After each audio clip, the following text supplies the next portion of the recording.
Bismillahirrahmanirrahim. Assalamualaikum warahmatullahi wabarakatuh. Alhamdulillah. Wassalatu wassalamu ala rasulillah wa ala alihi wa sahbihi wa mawala amabad. Yang kami muliakan dan kami takdimi selalu guru mursyidku yang selalu subur terniang-niang di dalam hatiku, dan yang kami muliakan pula guru-guru pembimbingku, dan yang saya cintai, yang saya banggakan, saudara-saudara, sedulur, teman seperjuangan, dan para pecinta ilmu yang dirahmati oleh Allah Subhanahu wa taala.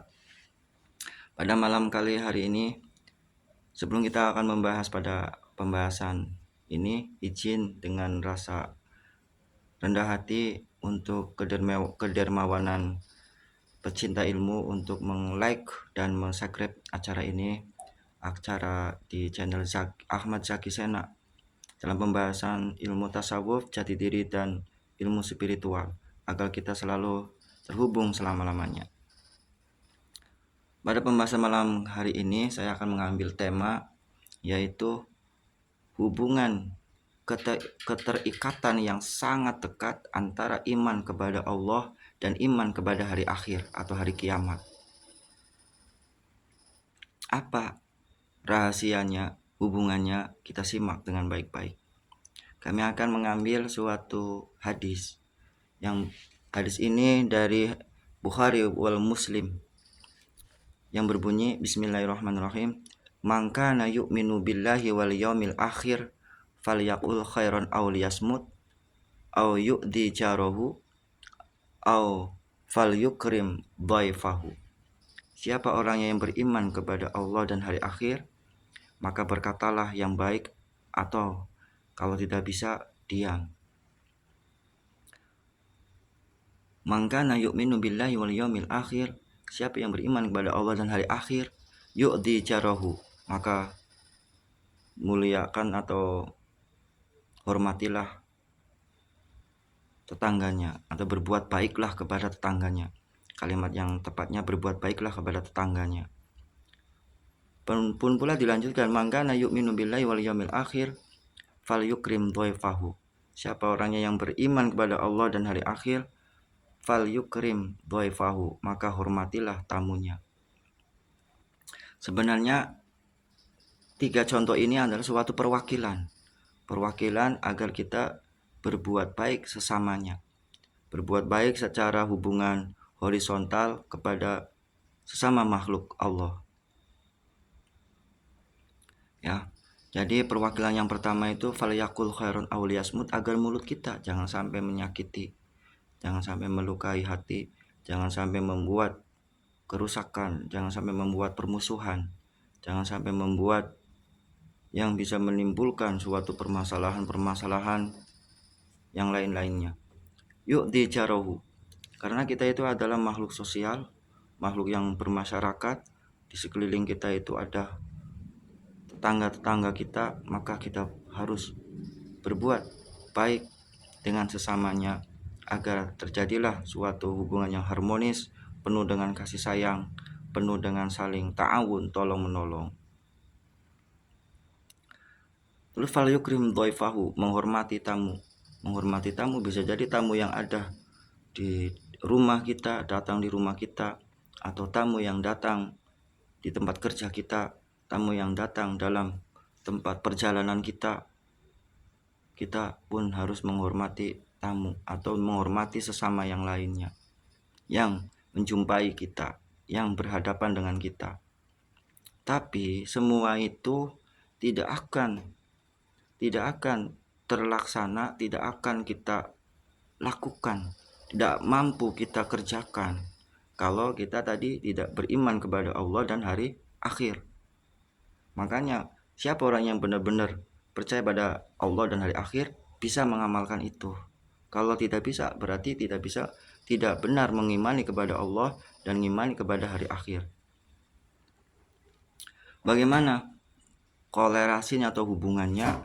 Adalah bahwa petunjuknya untuk mendapatkan ilmu itu adalah Kangjeng Nabi Muhammad Sallallahu Alaihi Wasallam.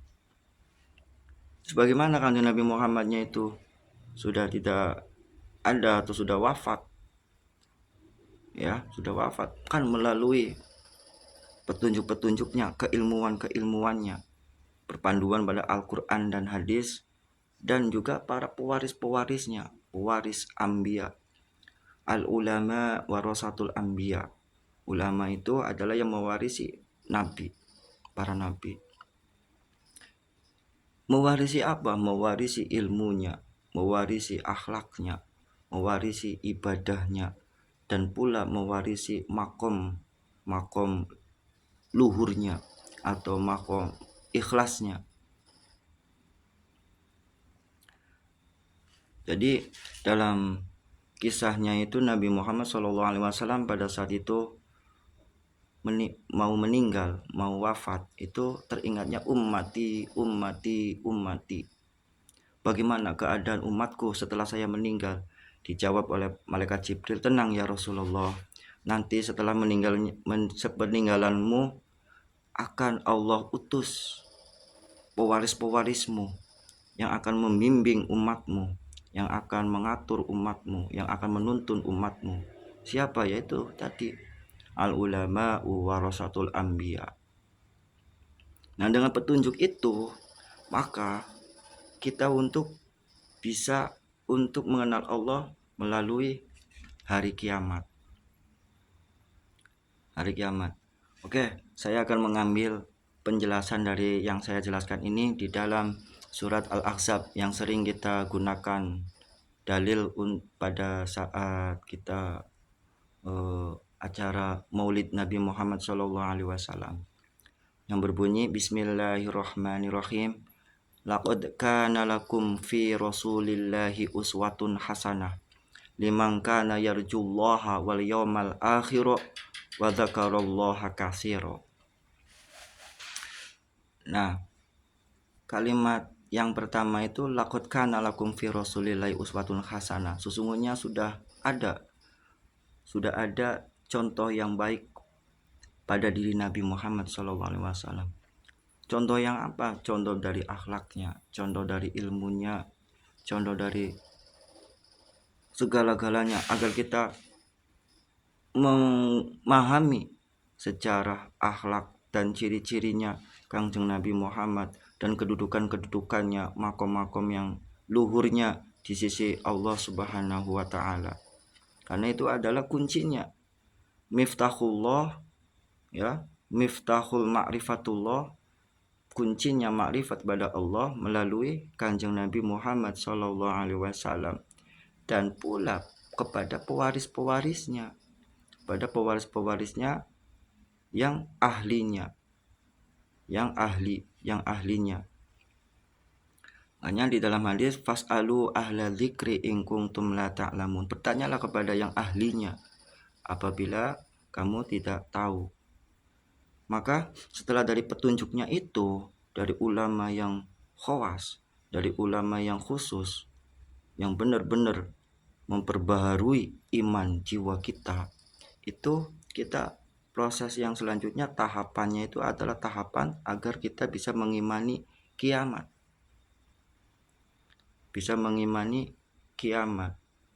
Yang kita tahu itu kan dalam ilmu itu kiamat itu kan ada dua. Ada kiamat sugro, ada kiamat kubro. Kiamat sugro, kiamat kecil, kiamat kubro, kiamat besar. Kiamat sugro contohnya adalah terjadi musibah, gempa bumi, celaka, dan telah menimpa pada sekelompok orang atau satu orang meninggal. Itu kiamat sugro. Kiamat kubro, kiamat yang hancurnya alam semesta. Hancurnya alam semesta seisinya yang ditiupkan oleh sangkakala malaikat Israfil.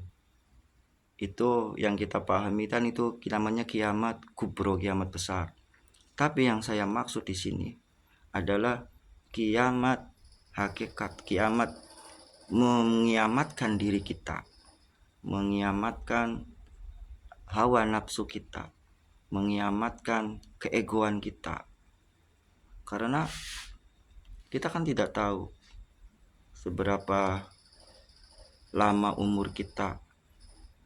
Kita tidak tahu hari esok bagaimana, apakah masih hidup atau tidak. Yang saya tahu sekarang saya masih hidup, dan beberapa yang ke depan saya tidak tahu.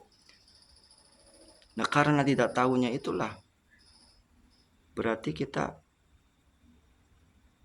harus mengiamatkan diri, karena tidak ada yang tahu kiamat itu. Tidak ada yang tahu. Maka mumpung dikasih kesempatan hidup, maka kita disuruh untuk mengiamatkan diri kita dari keegoan kita, dari sifat-sifat buruk kita, dari hawa nafsu kita, dari perangkai-perangkai yang menjadikan suatu hijab kita memandang Allah.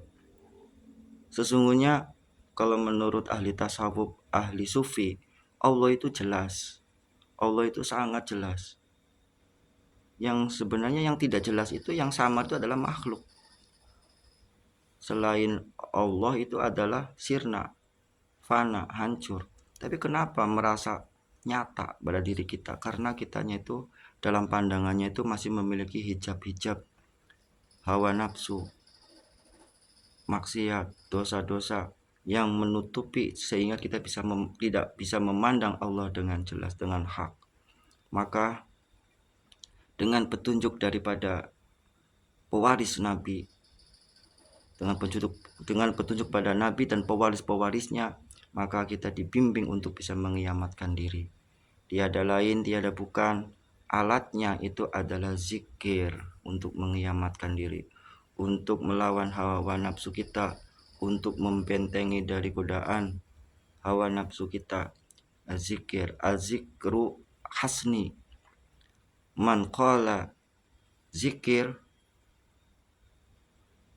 zikir itu adalah bentengku. Siapa yang mengucapkannya, dia berada di dalam bentengku. Hasni. Waman dakholaha dakhola hasni. Siapa yang memasuki pada zikir itu, maka dia masuk dalam bentengku. Dan juga zikir itu adalah suatu hubungan antara ruhania kita kepada Allah Subhanahu wa taala, sehingga kita bisa pulang ke hadirat Allah Subhanahu wa taala dengan ilmu syariat dan dengan ilmu hakikat yang dipadu oleh caranya, yaitu torekot. Maka kita akan kembali kepada Allah dan bisa mengiamatkan diri, sehingga dengan kebersihan hati, dengan rahmat dari Allah, kucuran cahaya dari Allah, kita bisa mengimani Allah dengan sebenar-benarnya.